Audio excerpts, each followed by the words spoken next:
What is going on, everybody? How is everybody doing today? So, Brian Windhorst of ESPN and Woj dropped some news yesterday that the Phoenix Suns might be trading for Chris Paul. So, that was kind of similar to the news that happened about last week when the Pelicans came out and said they're listening and opening to trading Drew Holiday. So I was like, you know what, let's do a similar video. Let's come up with some Chris Paul trade ideas. We'll do multiple for the Phoenix Suns. I'll talk about what I think for both sides of that deal and how I think it could work out. And then I'll maybe throw in some other trade ideas from some other teams that could be maybe more valuable than what the Suns can offer. So I did tweet out yesterday that this would be a fun lineup of Chris Paul, Devin Booker, Kelly Oubre, Mikal Bridges, Cam Johnson.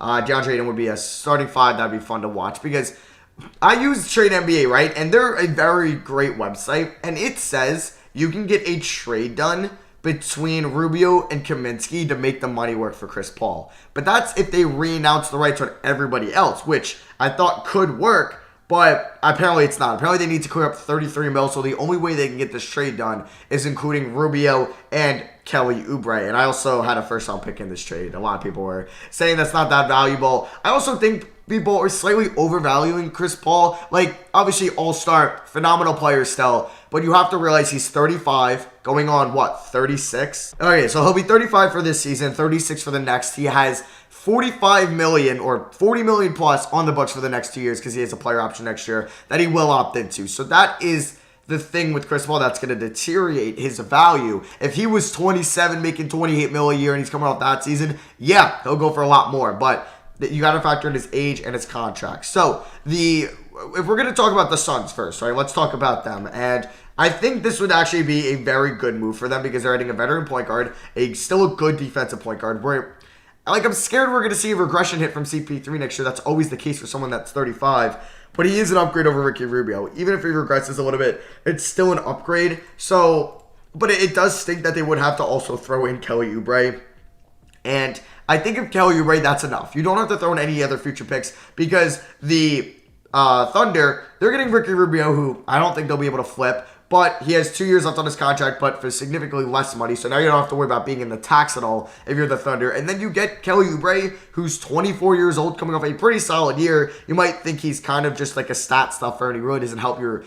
he raises your floor, but he doesn't raise your ceiling at all as a team, which could be true. But hey, they need wing help. And if they're going to be developing some players, that wouldn't be a bad idea. So if you try this trade, it does work. And I think this is the most simplistic move to offer, as they're pretty much like Rubio for Chris Paul. They would do that any day. It's just they're giving up Kelly Oubre. Now, they do have the 10th pick in the draft, who they could use on an Aaron Nesmith that they like. They could use it on Devin Vassell if he falls. They could use it on a Patrick Williams. They could use it on a Sadiq Bey. They could even use it on a Precious Achiuwa. There's plenty of players that they could take at the small forward position or a wing at number 10. But they still kind of, they have Cam Johnson and they have Mikal Bridges. You might think there are 3. Or you might think there are 4. Mikal Bridges can definitely guard 4s. I don't know if I trust Cam Johnson to guard 4s as much as Mikal Bridges, but you could probably interchange them at the 3 and the 4. So you could have a Chris Paul, you can have a Devin Booker, you can have a Cam Johnson, Mikal Bridges, and then a DeAndre Ayton starting 5, which isn't that bad. You can look to re-sign Dario Saric, and you could draft somebody with the 10th pick,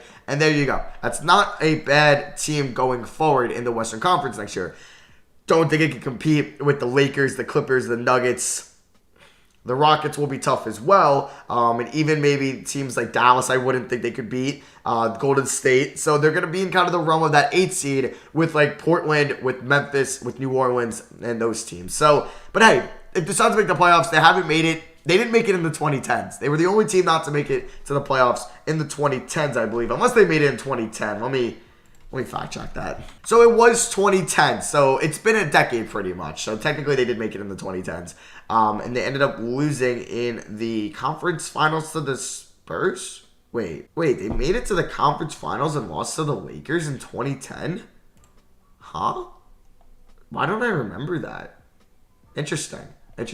But yeah, that's pretty much what my point still stands. They haven't made it to the playoffs in 10 years. So this is a win now move. I'm trying to what I originally thought if I undo Ricky or Kelly Oubre, I had Frank the Tank, you pick up his team option, and then I also had Eli Okabo, and then I threw in like a protected first round pick next year, like a lottery protected, because hey, the Thunder get a first at least, and you pretty much get Even if it's the 16th pick, hey, you made the playoffs. Who cares if you give up your first round pick? I think it's worth it if you're the Suns. It said this trade would go through. Like, there was no salary implications here. So, I don't know. I would have to really look at their books to see if they can move that. Because if you go back here, you could possibly... Like, you would have to renounce the rights on Baines in his cap hold. You'd have to renounce the rights on Sarge in his cap hold. Same with Cameron Payne. Decline his team option. Probably decline check. Don't bring back Javon or Tariq Owens. Those guys would probably have to be gone. Because if you have Oubre, Booker, Aiden, Bridges, Johnson, Jerome... technically under contract, and maybe you got to move LaQ, or maybe you have to move Jerome as well. I'm pretty sure you would have enough to be able to take in Chris Paul's $40 million salary. I think you would, but Bobby Marks of ESPN said that wouldn't be able to go through. So that's the Suns trade. I think the Suns should trade for Chris Paul. I think even if you're moving Kelly Oubre, I think Chris Paul is definitely a better player right now than Kelly Oubre. Now, I would say if Chris Paul hits a heavy regression this year, I don't know. Then you only have him for one more year. Which isn't the end of the world. But you have to think about where you want your team going forward. Because will that set you back? Who knows? So, that is one Chris Paul trade. I know you guys offered me Chris Paul trade suggestions about a month ago. But I'm going to offer maybe some of my own. Just like 2 more. But it's going to be hard to make the money work. And I think the premier asset in this that the Thunder can get back is the 24th pick in the 2020 draft. But do they want 3 years of Bledsoe? I don't know. They can probably waive George Hill. Ersan Ilyasova will be expiring, and so will DJ Wilson. So, this is more on the Bucks side of things. I would love to see this happen, but for the Bucks, you would have to figure out who your backup point guard is going to be or your backup ball handler.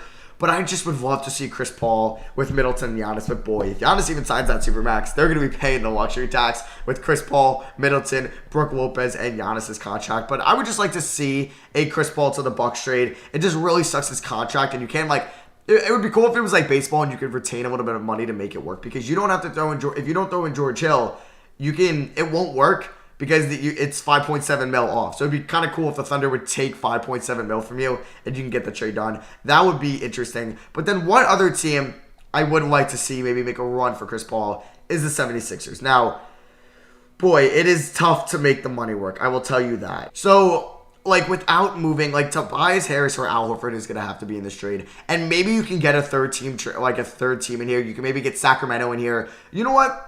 Let me add a third team. Let me see what I can do here to make this interesting. So, let's see. We're going to send Buddy Hield to the 76ers with Chris Paul. Holy crap, that's a lot of money. We're going to be sending Al Horford to the Kings. We're going to send Corey Joseph to the Thunder. Okay, so that we're not done yet. We're sending Matisse Thybulle to the Thunder. We're going to be also sending Zaire Smith to the Thunder. We're going to be sending Josh Richardson to the Kings. And we're also going to be sending... that might be it. Let me see if that works. Let me see if this works. Probably not. Okay, so we have to cut 10.3 mil more. So, that's tough. That is tough. I'm trying to think here. What 10.3 mil? Man, it's really going to have to come from Tobias. Because, my God, okay, this is tough. All right, yeah, I don't think this is gonna work. All right, I'm gonna cut the Kings out of here. So let's do. I mean, it's really confusing with the Thunder, just because are they gonna want to take back Al Horford? I don't think so. You really can't. You have to include Al Horford and Tobias Harris in this trade, and I'm guessing Al Horford would be better just because he has one less year. So if that is the case, you're gonna have to probably throw in Zaire Smith, Matisse Thybulle, and pick 21 in this draft. That's probably what you're going to have to do. Basically, the Thunder's pick back. You're going to have to try that. I think the money will work here. It will. So this all depends on the Thunder. You get 2 young players. One that's good. One's a great defender. One you might have to salvage his career. You're getting a first-round pick in this draft, but you got to take on Al Horford. Now, maybe you could flip Al Horford to the Kings. I mean, all right. Let's, this is great for the Sixers, but I just don't know if the Thunder would want Al Horford. So if the Kings are interested, I don't know I doubt new management's going to want him. But if instead we traded Al Horford to the Kings, and then we send, honestly, just Corey Joseph, we send Bielitsa, who they can end up either waiving, or not Bielitsa, because he might help them win. Not Holmes, Len.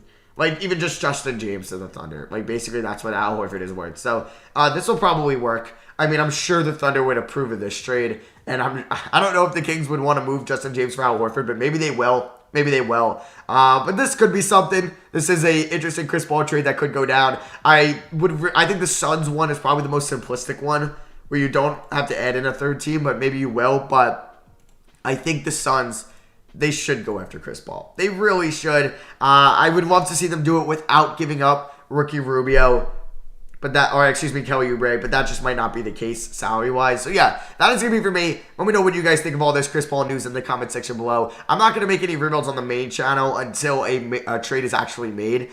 So you can be on the lookout for that when that happens. But yeah, thank you all for watching. Love you guys. I'll see you guys next video. Peace.